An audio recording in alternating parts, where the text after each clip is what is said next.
पहली बात तो ये जो पिछले एक सप्ताह से लगातार काला धन की बात हो रही है, लगभग 300 करोड़ के आसपास काला धन मिला है, 500 2000 की नोट मिली है, कई किलो सोना मिला है, कई किलो चांदी मिली है।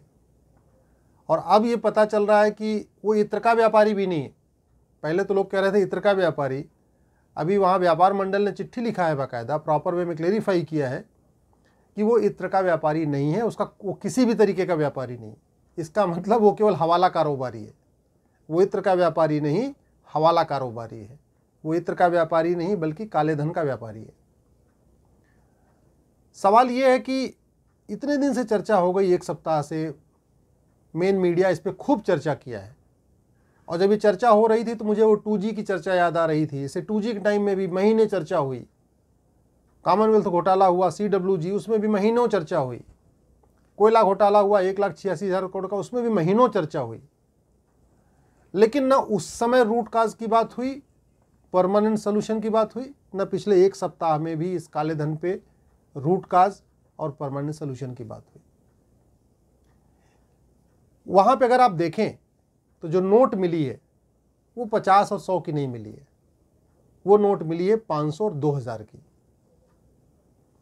और ये पूरे विश्व का एक बहुत क्लियर कट कॉन्सेप्ट है कि जितनी बड़ी नोट उतना ज़्यादा हवाला, जितनी बड़ी नोट उतना ज़्यादा काला धन, जितनी बड़ी नोट उतना ज़्यादा भ्रष्टाचार। इसलिए पूरे यूरोप में, अमेरिका में, किसी भी डेवलप्ड कंट्री में मैक्सिमम करेंसी 100 होती है। ज़्यादातर डेवलप्ड कंट्रीज में मैक्सिमम करेंसी 50 है, कुछ एक में है जहां 100 है। 100 से बड़ी करेंसी चलती नहीं है। लेकिन हमारे यहाँ 100, 100 के बाद 500, फिर 1000 चला, अभी 2000 चल गया। तो स्वाभाविक सी बात है, अगर बड़ी नोट है तो भ्रष्टाचार होगा ही होगा, बड़ी नोट है हवाला ज़्यादा ही होगा। भाई, जिस अटैची में आप 100 रुपए की नोट रखो, 100 रुपए की नोट रखने से अगर वो 1 करोड़ होता है एक अटैची में, आप उसमें 2000 की नोट रखेंगे तो 20 करोड़ हो जाएगा। तो जब 20 करोड़ हो जाएगा तो हवाला और ज़्यादा हो जाएगा, काला धन और ज़्यादा हो जाएगा। इसका जो रूट काज है वो हमारा सिस्टम है। इसका जो रूट काज है वो घटिया कानून है। आखिर क्या कारण है कि अमेरिका में किसी के घर में हजारों करोड़ रुपए नहीं मिलता, सिंगापुर में किसी के घर में हजारों करोड़ नहीं मिलता, जबकि वो लोग हमसे ज़्यादा डेवलप्ड हैं, हमसे ज़्यादा प्रॉस्परस हैं, हमसे ज़्यादा अमीर हैं? क्या कारण है कि अमेरिका में किसी के घर में 2-4 किलो सोना चांदी नहीं मिलता, भारत में मिलता है? क्योंकि कानून अगर आपका कठोर होता है तो आपका काला धन भी कम होता है, हवाला भी कम होता है, भ्रष्टाचार भी कम होता है। करेंसी छोटी होती है तो काला धन भी कम होता है, भ्रष्टाचार भी कम होता है, हवाला भी कम होता है। हमारे यहाँ इस तरीके का बार बार मिलने का कारण यही है, एक तो हमारी करेंसी बड़ी है, दूसरा हमारे कानून महाघटिया हैं। अमेरिका में काला धन रखने पे 10 साल से लेके 100 साल तक की सजा है। भारत में काला धन रखने पे 3 से लेके 7 साल की सजा है। अमेरिका में बेनामी प्रॉपर्टी मिलने पे 10 साल से लेके 200 साल तक की सजा है। भारत में 3 से लेके 7 साल की सजा है। अमेरिका में घूसखोरी करने पे 10 साल से लेके 100 साल की सजा है। भारत में 3 से 7 साल है। भारत में कोई ऐसा भ्रष्टाचार विरोधी कानून ही नहीं है जिसमें 10 साल से ज़्यादा की सजा है। ज़्यादातर में 3 से 7 साल, घूसखोरी 3 से 7 साल, जमाखोरी 3 से 7 साल, मिलावटखोरी 3 से 7 साल, कालाबाजारी 3 से 7 साल, हवाला 3 से 7 साल, मुनाफाखोरी 3 से 7 साल। ऐसे लगता है किसी ने, पादरी ने बता दिया भाई 3 से 7 साल रखना, उसके आगे बढ़ना ही नहीं। तो सबसे मूल कारण है इस काला धन का, इस हवाला का, वो है घटिया कानून। और दूसरा कारण है बड़ी करेंसी। हम और पिछले एक सप्ताह में मेन स्ट्रीम मीडिया में सब चर्चा हो गई, खूब तू मैं हुई है, खूब नूरा कुश्ती हुई है। तेरा धन मेरा धन, वो कह रहे तुम्हारा है, वो कह रहे हमारा है, वो कह रहे पीयूष जैन इस पार्टी का है, वो कह रहे पीयूष जैन इस पार्टी का, खूब यही सब चल रहा है। लेकिन कोई ये नहीं बता रहा है कि 500 आया, 500 का इतना बड़ा खेप आई कहां से, 2000 की इतनी बड़ी खेप आई कहां से? एक्चुअल में जो 2016 में नोटबंदी हुई थी मैं आप लोगों से पूछता हूं, वो नोटबंदी थी या नोट बदली? उस 2016 में नोट एक्सचेंज हुई थी, करेंसी एक्सचेंज हुई थी या करेंसी खत्म हुई थी? माननीय प्रधानमंत्री जी का जो एफर्ट था वो ब्लैक मनी खत्म करने पे था, काला धन खत्म करने पे था, और इसीलिए उन्होंने नोटबंदी प्लान किया। लेकिन वो बाद में डेवलप होते होते बाबुओं ने, अधिकारियों ने उस नोटबंदी को नोटबदली बना दिया। नतीजा ये हुआ कि इस तरीके की पिक्चर क्रिएट की गई कि 1000 की बंद हुई और 2000 की आ गई, और 500 के बदले 500, तो 500 के बदले 500 और 1000 के बदले 2000। ये नोटबंदी हुई कि नोट बदली? आप लोग सोचिए। नोटबंदी का मतलब जैसे नसबंदी होती है, नसबंदी में नस बंद कर दी जाती है, नस को बदला नहीं जाता। तो नोटबंदी में नोट बंद हो जाती है, परमानेंट बंद, खत्म, चलेगी नहीं अब तो, उसको कहते हैं नोटबंदी। और जब एक नोट के बदले दूसरी नोट बदली जाती है उसको कहते हैं नोटबदली। डिमोनेटाइजेशन और करेंसी एक्सचेंज में ये अंतर है। डिमोनेटाइजेशन का मतलब नोट बंद, करेंसी एक्सचेंज का मतलब 500 के बदले 500, 1000 के बदले 2000। नोटबंदी का मतलब नोट बंद, नोटबदली का मतलब 500 के बदले 500, 1000 के बदले 2000। भारत में अगर हम ब्लैक मनी खत्म करना चाहते हैं तो हमें नोट बदली नहीं बल्कि नोटबंदी करना पड़ेगा। भारत में हम भ्रष्टाचार खत्म करना चाहते हैं तो हमें यहां पे प्रॉपर्टी को आधार से लिंक करना पड़ेगा। प्रॉपर्टी से आधार से लिंक कर दिया जाए, मैं गारंटी के साथ कहता हूं कम से कम 10 लाख करोड़ रुपए की बेनामी प्रॉपर्टी मिलेगी भारत में, 10 लाख करोड़ की।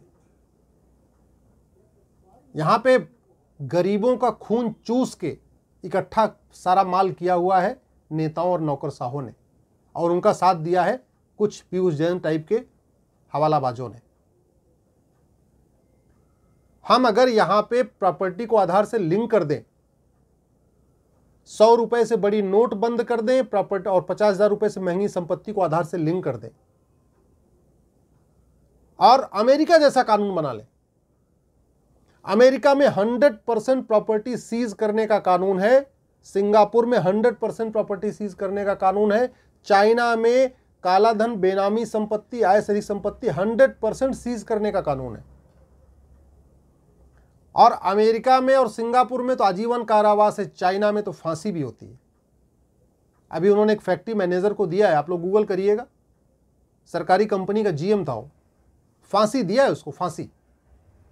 ये है, ऐसे इतना खौफ रखते हैं वो लोग, और होना भी चाहिए, क्योंकि एक बार मर्डर तो अनप्लान्ड वे में हो सकता है।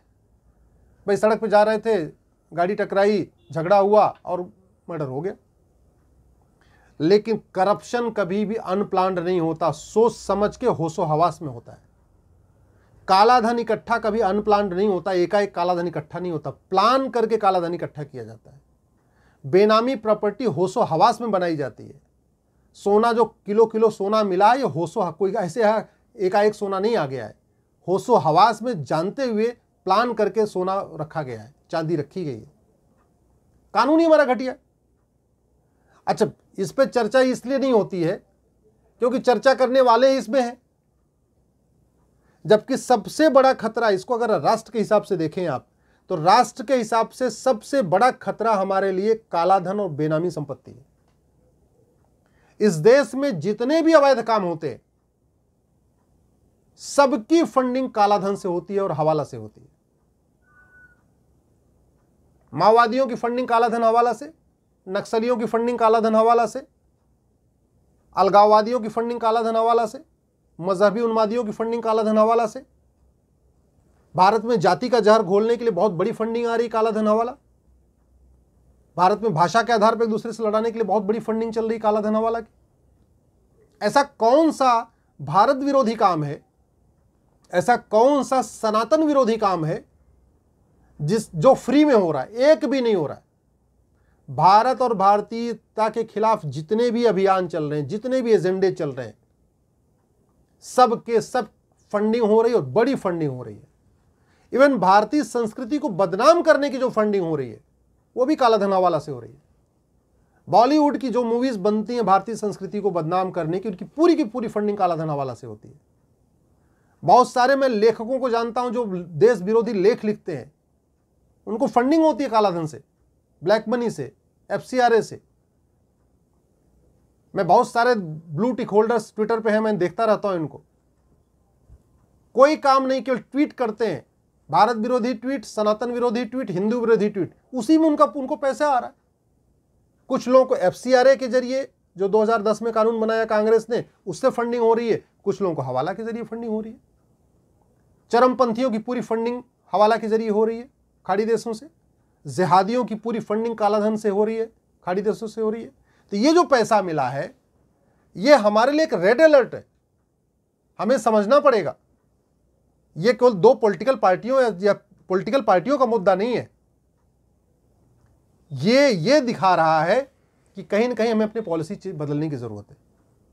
कहीं ना कहीं हमें इस पे सोचने की जरूरत है कि जो हमने किया है, क्या माओवाद कम हो रहा है, क्या नक्सलवाद कम हो रहा है, क्या मजहबी उन्माद कम हो रहा है, या कट्टरवाद कम हो रहा है?